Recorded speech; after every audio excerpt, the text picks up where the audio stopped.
Ah, je suis retraité. Donc je suis retraité de la logistique.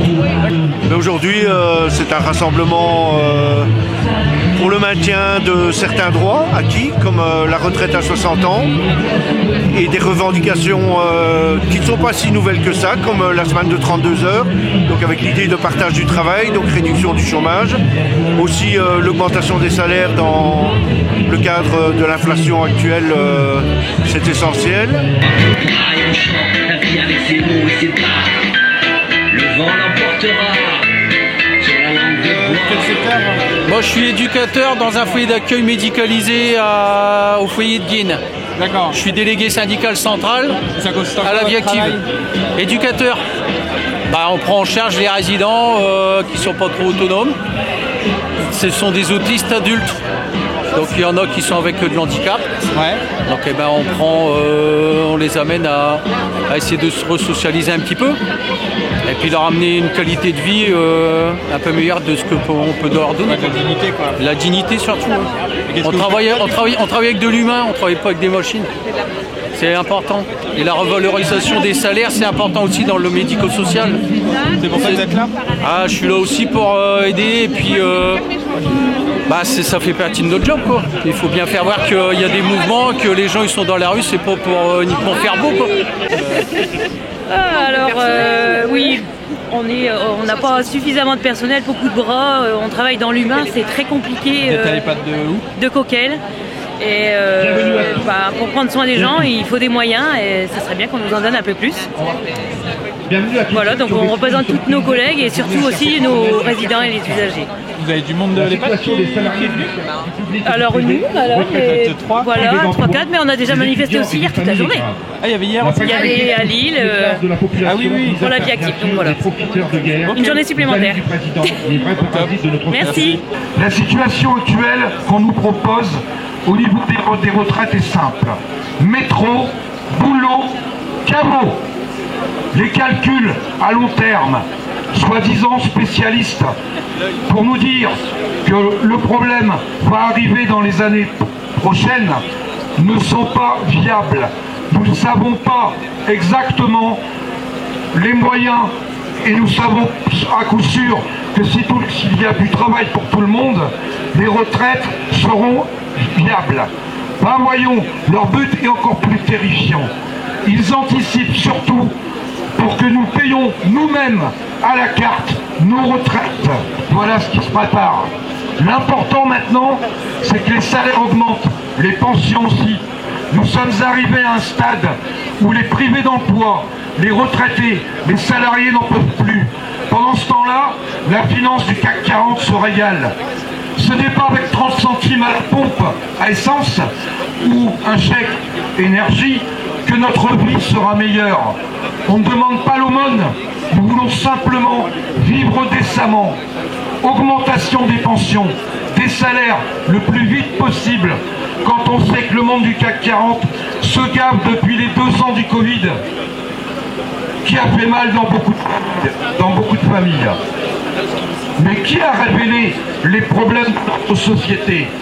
On manque maintenant de soignants, d'infirmières, de femmes de ménage, dans les crèches, dans les écoles, d'instits, d'éboueurs, d'aide à domicile, de chauffeurs de bus, de plongeurs en restauration, de serveurs, et j'en oublie certainement. Bref, tous ces gens sous-payés, exploités depuis des dizaines d'années. Alors quand j'entends Macron nous dire que l'abondance c'est fini, mais on se fout de qui? Qu'ils prennent un caddie à Auchan, ou à Lidl ou ailleurs, qu'il voit un peu ce que ça va lui faire à la sortie de ses courses, mais ça il connaît pas, ça devient ingérable. Vous, c'est comment? Moi, c'est Séverine. Qu'est-ce qui fait que vous êtes là? Alors, on est là aujourd'hui parce que c'est une manifestation interprofessionnelle et intersyndicale. On n'est pas là seulement pour parler de la santé, même si le sujet est toujours d'actualité et a été d'actualité, il sera toujours d'actualité tant que le gouvernement n'aura pas compris que s'il continue dans ce sens-là, on n'aura plus d'hôpital public. À Calais, là, dans les hôpitaux, la situation c'est comment? Catastrophique. On s'aperçoit que les les gens ne sont plus motivés à travailler dans un hôpital. C'est une vocation et il n'y a plus cette vocation. Il n'y a plus cette vocation parce qu'on est maltraité. Hein. On est maltraité par l'institution elle-même. Hein. Parce que on est en sous-effectif, on a l'impression de faire mal notre travail parce qu'on ne soigne pas les gens comme on aimerait les soigner. On rentre le soir, on n'est pas bien en fait. Notre soin n'est pas allé jusqu'au terme. Il n'y a pas que le soin propre, il y a tout ce qui entoure le soin. L'éducation, le fait de discuter avec les gens, on n'a pas le temps, on n'a plus le temps. Et ça, on ne nous entend pas, on ne sait pas nous entendre. Eux, ce qu'ils veulent, c'est de la rentabilité. On est dans un hôpital public, mais ce qu'on veut, c'est être rentable. C'est-à-dire que les patients, ce sont des numéros, presque comme des boîtes de concert.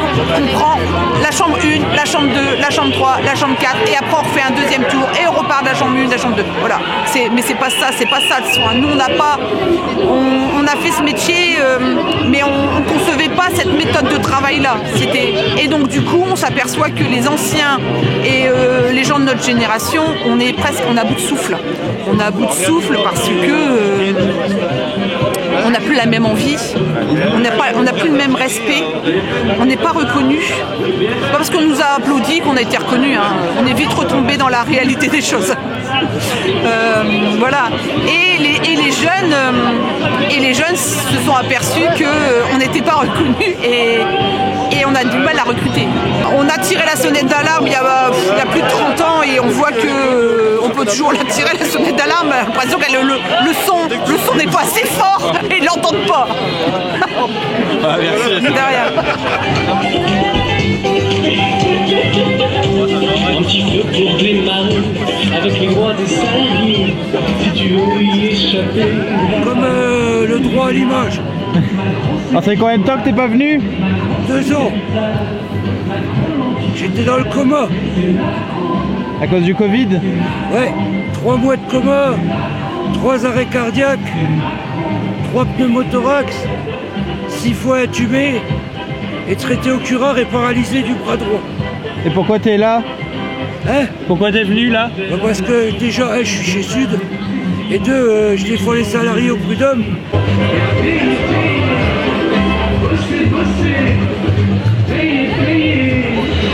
Je viens pour défendre la croûte des gens. À la tienne? Bah la mienne par conséquent. Faut toujours être solidaire. Tu travailles dans quoi? Moi je suis plus je travaille plus. Plus pour l'instant. Je suis entre deux. Je suis entre 2 emplois. Et là je viens défendre les salaires des gens. Si le niveau de vie augmente, et si les salaires sont indexés sur l'inflation, ça sera bénéfique à tout le monde. Et pour augmenter les salaires, il faut augmenter le SMIC. Pas comme les fachos du RN, les gros mythos qui ont essayé d'infiltrer notre manif. Ils veulent faire croire qu'on peut augmenter les salaires en baissant les cotisations sociales patronales. Ils appellent ça des charges patronales. Quand on fait ça, c'est autant de droits en moins pour se soigner. C'est autant de droits en moins en cas d'accident de travail, en cas de chômage, de retraite, et ainsi de suite. Les cotisations sociales, on ne peut pas s'en passer. Si on augmente les salaires, on augmente vraiment les salaires. On augmente le SMIC, le SMIC net et le brut. Et là, la ruse des fachos qu'ils essaient de nous récupérer en ce moment, c'est justement ça. C'est de faire croire qu'on peut augmenter les salaires comme Macron, une petite prime de 10%. C'est de la connerie, on n'en veut pas de ça. Donc je suis ADSEM, c'est pour ça que j'ai une blouse bleue avec des revendications dessus parce que notre métier est difficile. Comme pour moi, la pénibilité d'un métier, c'est pour tous les métiers. On devrait les reconnaître à un certain degré, chaque métier. Et donc nous, dans les écoles maternelles, on a revendiqué de janvier à juin auprès de notre collectivité parce qu'on fait 10 heures par jour. On ne veut pas reconnaître la pénibilité pour le moment, donc on se bat depuis 6 mois. On a obtenu quelque chose, quelques trucs, mais on voudrait que la pénibilité soit reconnue nationalement. C'est pour ça, je ne sais pas si vous avez vu, en France, il y a des ADSEM qui se mobilisent, des agents de restauration, tout ce qui est petite enfance, les crèches. On ne travaille pas avec du papier, on travaille avec de l'humain. Et de l'humain, c'est imprévisible, surtout des enfants. Donc il faut adapter le travail en fonction de ça. Et on n'est pas des robots, comme dans tous les métiers. On parle de polyvalence maintenant. maintenant. On parle de mutualisation, on parle de mise à disposition. Tout ça, c'est la fonction publique, parce que là-haut, on veut faire disparaître la fonction publique, mais nous, on n'est pas rentable, parce qu'on est des agents de la fonction publique et on doit prendre notre temps pour pouvoir travailler. Donc moi, en particulier, c'est les écoles, parce que les petits, ils ont besoin d'attention. Ok. Voilà.